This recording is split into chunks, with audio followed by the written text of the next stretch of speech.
And I know that. I've heard it before in so many questions, seen it before in so many faces, but you know what? I am unusual and weird, and I'm tired of pretending that there's nothing wrong with me. Why am I up here today? To answer your questions. I'm doing that because this month is a very special month of a very special year. This May is my 4th year anniversary since I got my brain rewired, since I visited my first counselor outside of the principal's office. It's the 4th year since I started getting medicated for the illness in my mind. And this year is also special, since it's the first year that I'm talking about it. None of these afflictions are so easily remedied. They're not a broken arm I can cast or even a faulty kidney I can cut out. Though still physical, all of these afflictions, no matter how real or how devastating an impact they make on my life, at the end of the day, they're all inside my head.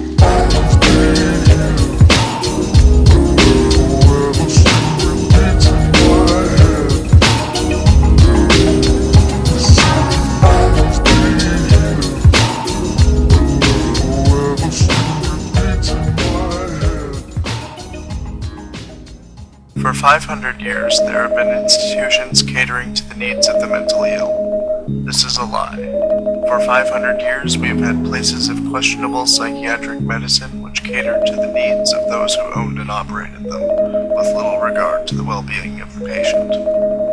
Bedlam, asylum, madhouse. Due to mature subject matter, viewer discretion is advised. The mind is a delicate, fragile thing. It's almost as intangible as faith. And that's what you're going to need.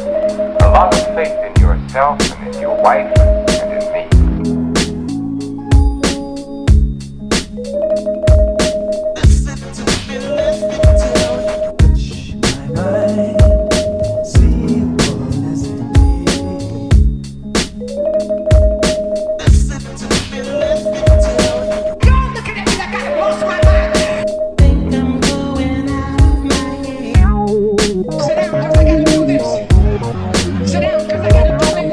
So many people that pass through my court that suffer from mental illness, substance abuse, and homelessness, and often all three. Is prison really the place to help people get better? Does this person suffer from substance abuse? Is this person a combat veteran? And what can we, working together, craft individually for this human being to help them succeed?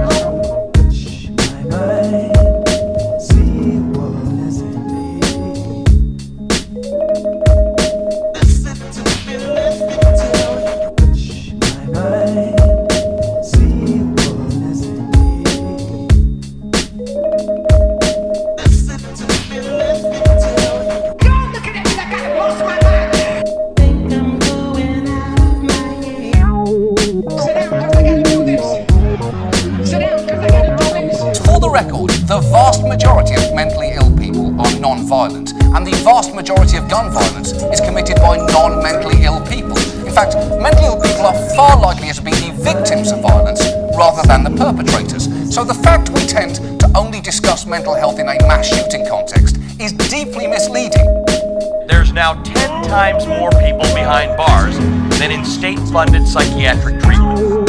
That is terrible. Finding out jails are our largest provider of mental health treatment. It's like finding out Lil Wayne lyrics are our greatest source of sexual education.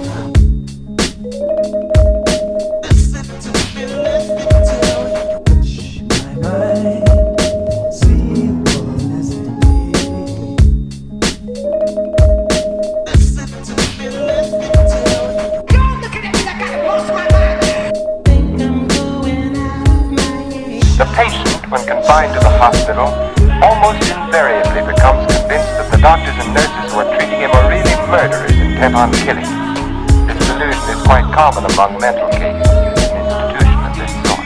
Are you trying to tell me my wife is out of her mind? No. Out of the mind denotes complete loss of reason.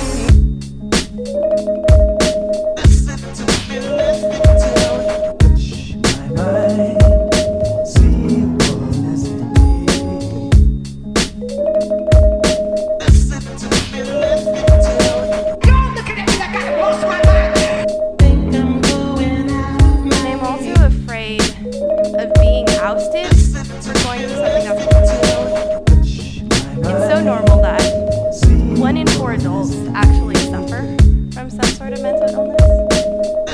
So I want you to take that in. This isn't guns. This is about really mental illness. In many of these shootings, we have people who have mental disturbances. Do we need to do a better job in mental health? You bet we do. Okay, fine. Do it then. Because if we're going to constantly use mentally ill people to dodge conversations about gun control, then the very least we owe them is a f***ing plan. Sit down, cause I gotta do this. Sit down, cause I gotta do this.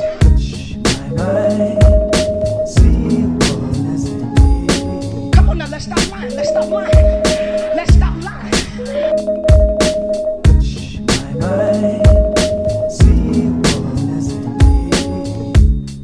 Sit down, cause I gotta do this. Sit down, cause I gotta do this.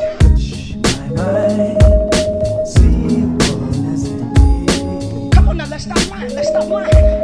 Let's stop lying.